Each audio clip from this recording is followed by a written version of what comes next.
मृत्यु तकदीर वाला है कि तेरे घर लड़की पैदा हुई है। लड़की देवी का रूप होती है। दुर्गा, लक्ष्मी, बीबी मरियम, बीबी फातिमा उस ज़हरा, ये सब लड़कियां ही थी ना। और ये क्यों भूल जाता कि तुझे जिसने जन्म दिया तेरी माँ वो भी एक औरत थी। तो आज इसलिए रो रहा है कि भगवान ने तेरे घर में लड़की पैदा की है। और मैं इसलिए रो रहा हूं कि मेरे घर लड़की पैदा क्यों नहीं हुई।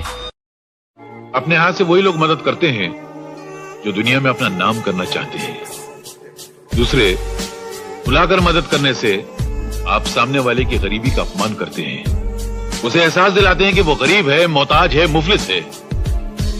और तीसरी बात जो मेरे पिताजी ने कही थी कि अगर इस दुनिया में किसी की सीधे हाथ से मदद करो तो इस उल्टे हाथ को पता नहीं चलना चाहिए कि सीधे हाथ ने क्या किया। औलाद का माँ बाप के लिए कोई फर्ज नहीं है। अरे तुम जैसी औलादों को देखकर आज मुझे एहसास होता है कि मेरा बेटा कितना महान है।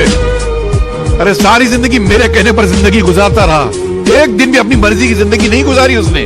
जैसा मैंने कहा वैसे जीता रहा। मेरे उसूलों की खातिर न जाने अपने हजारों खुशियों को गला घोट दिया उसने।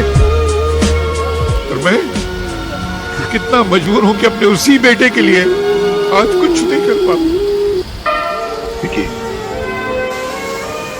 ये हाथ मैंने तुमसे माफी मांगने के लिए या अपनी गई हुई नौकरी की भीख मांगने के लिए नहीं छोड़े हैं, बल्कि एक प्रार्थना के लिए जोड़ रहा हूं तुम्हारे आगे बेटा, कि अपने बाप के अंधे प्यार का हाथ पकड़कर विनाश के रास्ते पे कभी इतनी दूर मत चले जाना कि एक दिन तुम लौट कर आना भी चाहो तो तुम्हारे पिता भी वापस ला न सके। हराम की दौलत इंसान को शुरू में सुख जरूर दिलाती है, मगर बाद में ले जाकर एक ऐसे दुख के सागर में धकेल देती है जहां मरते दम तक सुख का किनारा कभी नजर नहीं आता है।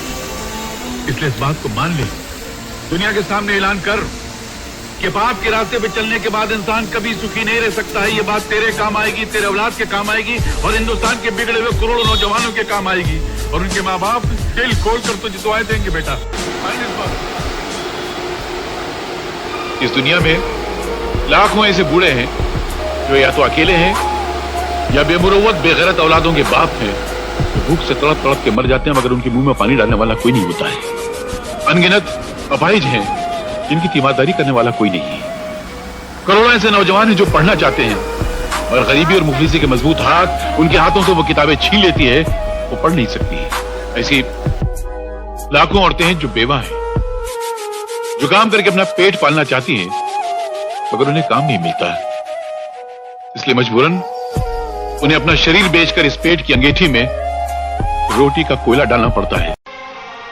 माँ बाप अपनी औलाद को सजा दे सकते हैं मगर उसकी एक हद है।